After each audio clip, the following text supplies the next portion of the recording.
Miss Hagan went to walk her dog Phoebe here yesterday at 3 o'clock.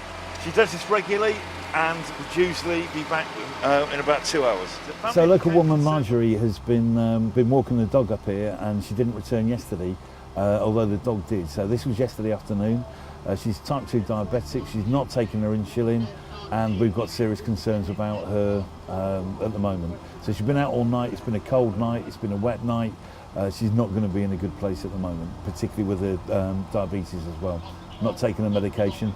She's likely to be confused, she's likely to be, well, she might possibly be unconscious. You know, it's a real concern right now. We received the call to meet up here from the police. We got here, got the information from the police. We did a quick hasty around here because we just make sure that she's not in this area. We'll set up routes and paths for the people to actually go out and search, and then the team have been briefed about the medical needs and where they need to go, and they disappeared out at 10 o'clock, and they're on there. They've made a couple of finds already, and we've also had the police helicopter over, and that's identified a heat source. So I'm search manager, and I'm responsible for planning, letting people know where they go. So we look at statistical information gathered by universities that will tell us that there's a 25% chance she'll be found within a circle of 25 metres, and then a kilometre for 50%, and then 2 kilometres for 75%. And I set it all up on a map, set people up, get it all printed out. You'll hear the radios going off at the moment, and that's comms going backwards and forwards, making sure the team's all right. They've let us know already they've found a whiskey bottle and a dog walking stick, which may or may not be relevant. But they're all evidence trained, and they've gone into police evidence banks, and they've been reported where they are. We recorded it on here, and that information will be going to the police. The police search advisors are around at the moment, and we've been talking through the strategies and made sure they're happy where we're going and where we're looking. So the MPAS heat source has come back, and it's correct. We've got a team out there, and they've managed to find her. Okay, we've got two situations now. They've found the Miss Per. We're standing by to see whether we need to go up and help them out, or whether we need to return to the ambulance and get the stretcher and bring the stretcher and medic up to the missing person. She's alive. They requested urgent medical equipment, so the other team are now coming back. We just see them over there. We're breaking down the medical equipment that they need, like thermal blankets and stretcher, and they'll be back out to deploy as soon as we possibly can. The second team has come back, and they've been redeployed in our ambulance. We've got all the equipment on there, and they've gone round to the village, they've gone around the back, and they're going back on the other side now.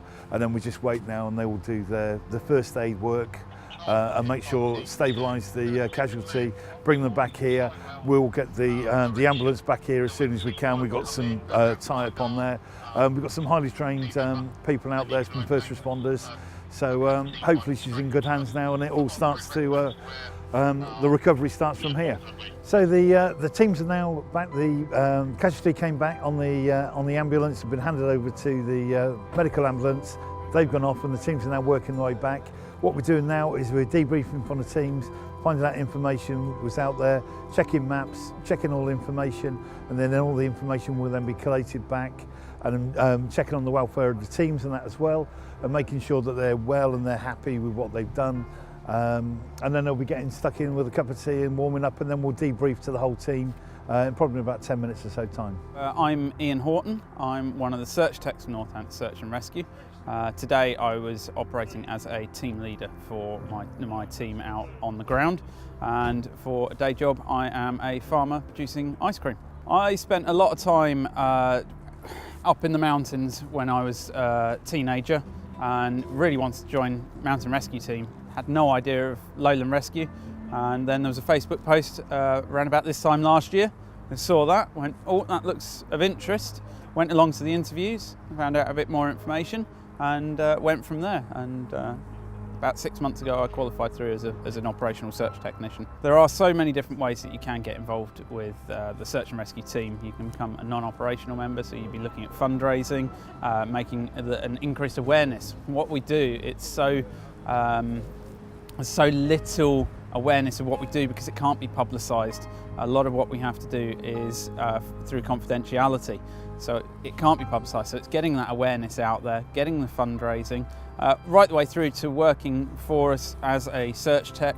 And then once you've been a search technician, you can then progress on to further roles such as search planning, team leading, search managing. There's a lot of different roles that you can do within that. Even as a non-operational, it might not necessarily be fundraising, but like today, going out and actually hiding in the woods and being a missing person for us is, as much as anything else, an important role. It was a fairly, today was a fairly realistic scenario with what we'd be doing.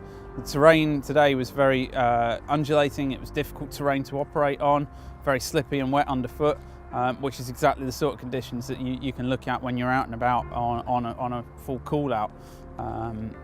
Often it's at night. It's never in good weather. It's always in bad weather more often than not. That's when those people need your help. So today it's not the warmest of days. We've all got our coats on. It's pretty realistic today.